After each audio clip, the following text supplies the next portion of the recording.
Good morning, friends. Welcome to Harmony Hills Home and Garden. I'm Jenny and we're gardening here in Baltimore, Maryland, Zone 7.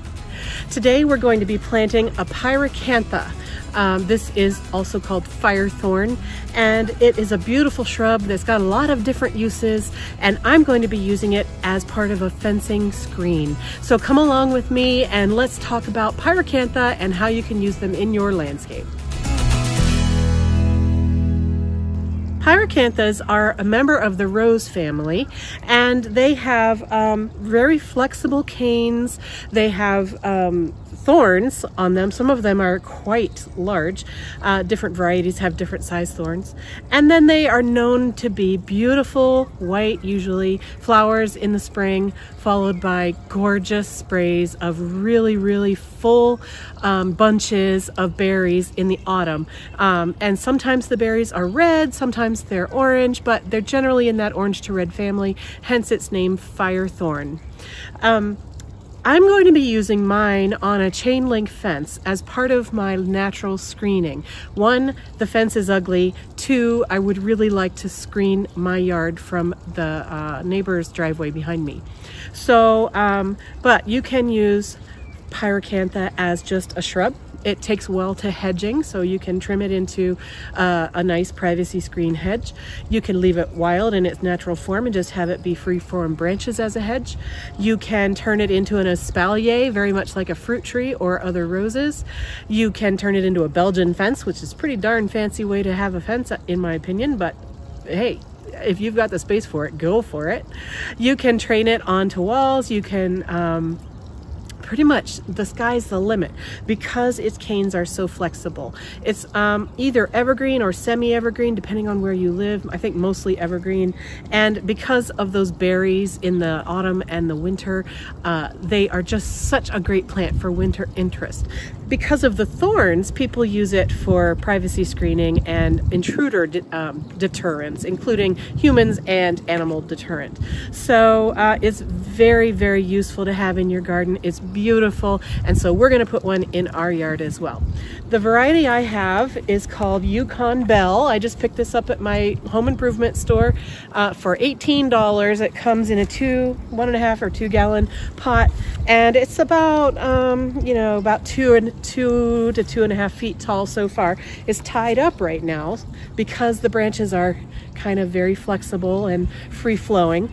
This particular variety will get to be 8 feet tall and 10 feet wide if I left it as a natural shaped shrub. But I'm going to be training it onto the fence and encouraging all of these branches to be on the fence and to grow to their maximum length, which should be around 8 or 10 feet in the end. And also I will allow some lateral branching to have the fence. Eventually the fence will be about 6 inches on this side and about 6 inches on the back side, so about 1 foot total width on that fence. It'll hide that fence, and then about 8 to 10 feet on each side. So I'm really looking forward to, a few years down the road, this plant is going to provide a lot of beautiful screening for our yard. So that is what I have going on here.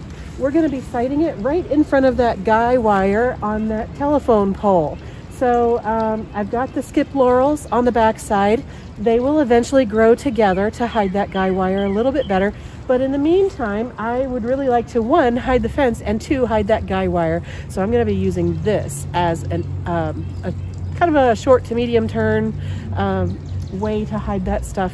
And then in the long term, the skip laurels will help me as well. So I'm going to site it about just 1 root ball's width away from the fence. Just kind of right up against the fence. Now, if this were a solid wall, like a brick wall or a building wall, you would want to pull that away from that solid wall because of the lack of rainfall that it would receive right against the wall. But because this is a chain link fence, the rain hits it on both sides of the fence. There is no issue with rainwater here, so I can feel confident putting it right up against that chain link fence. You could also do that on a split rail fence.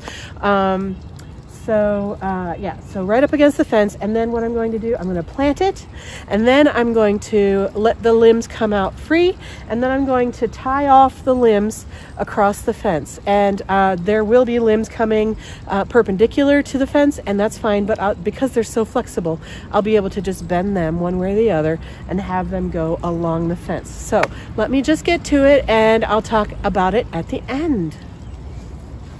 First, I've got to go get all my tools.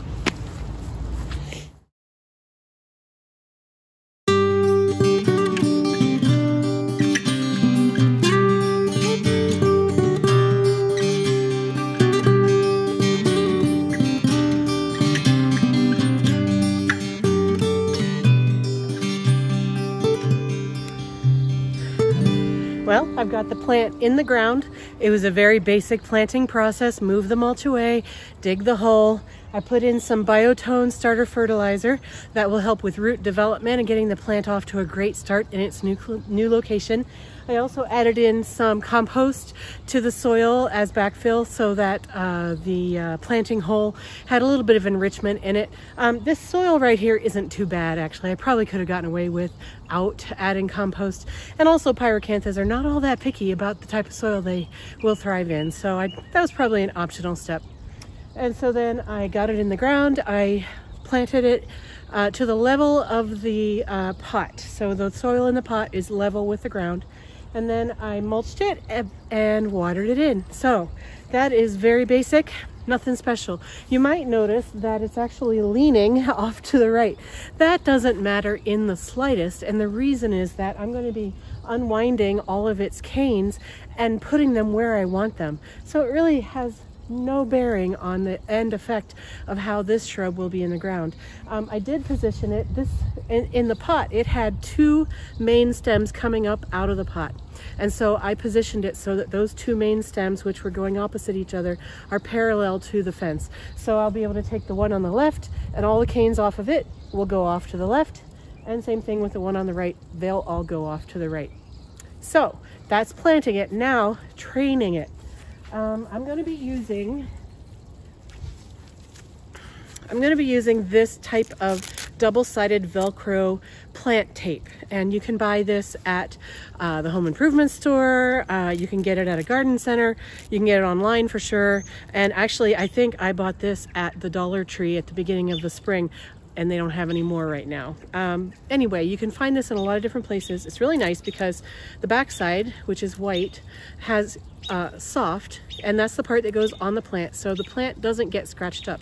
And then the green side is where the little grabbers are of the Velcro, and so it sticks onto itself, and it's really, really, really handy. It's quick and easy. There's no twisting, there's no wire, and it's healthy for the plants because it doesn't rub them raw. So I'll be using little pieces of this. I'll probably cut them to about 2 inches, and then I'll wrap it around the branch onto the chain link fence, and that's how I'm going to train this this Pyracantha.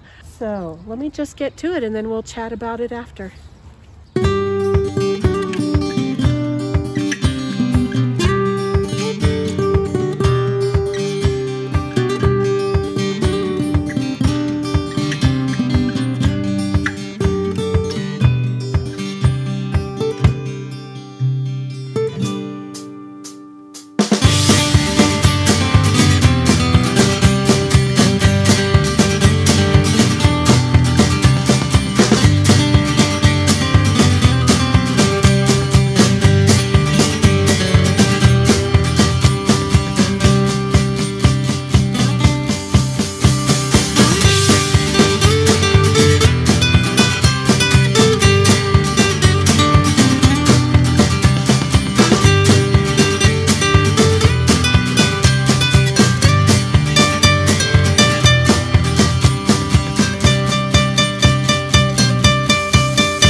Well,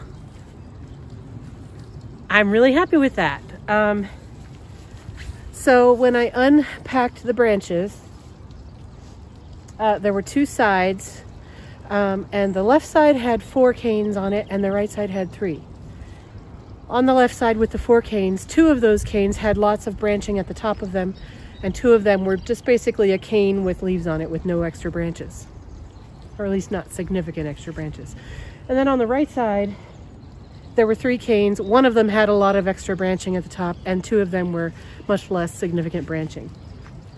So what I've done is I selected 2 straight canes in the center to train up the center. They're actually some of the smallest canes right now, but I'm going to encourage them to grow up as the center leader.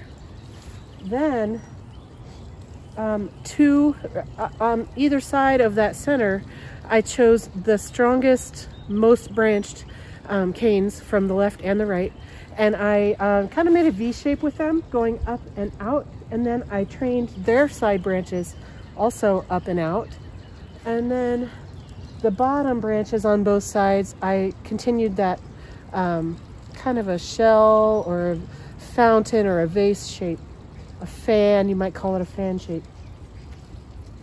I used my Velcro to attach the strong leader branches onto this side of the fence. And what I'm planning to do is, if I want the branch to continue to be a strong leader, like the basic structure of the shrub, then I will keep it on this side of the fence. But if I want any particular side branch to just have flowers and fruit on it and not be a main structural cane, then I will feed it through to the other side of the fence, because eventually what I'd like is this shrub will be about 6 inches on the front and 6 inches on the back of greenery, growth, flowers, and berries. But I want all the main structure of it to stay on this side, and that way, if for any reason we have to remove this fence or I have to remove the shrub, I won't have you know, a terrible time with branches grown into and around the wire of the fence. There is a small chance that some of those branches will actually grow like around the wire, but I think with my annual pruning that I'll be doing to continue to train it and things, I'll be able to spot those issues and prevent them from getting too bad.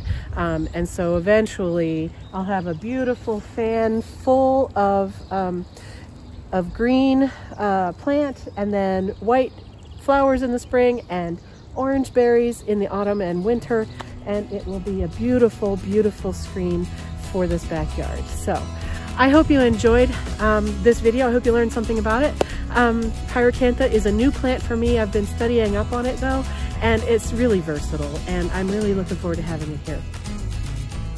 If you like this video, go ahead and hit that like button down there, do the subscribe thing, the notification bell, all that stuff. I don't want to beg you, but I hope that you'll come back and join me here at Harmony Hills as we work on our garden as home gardeners and just doing all the things together. So leave your comments down below. Let me know how you're doing and what you think. Do you have Pyracantha wall? Let me know how you do yours. I'd love to hear from you. Have a wonderful day, friends. Thank you so much. Bye.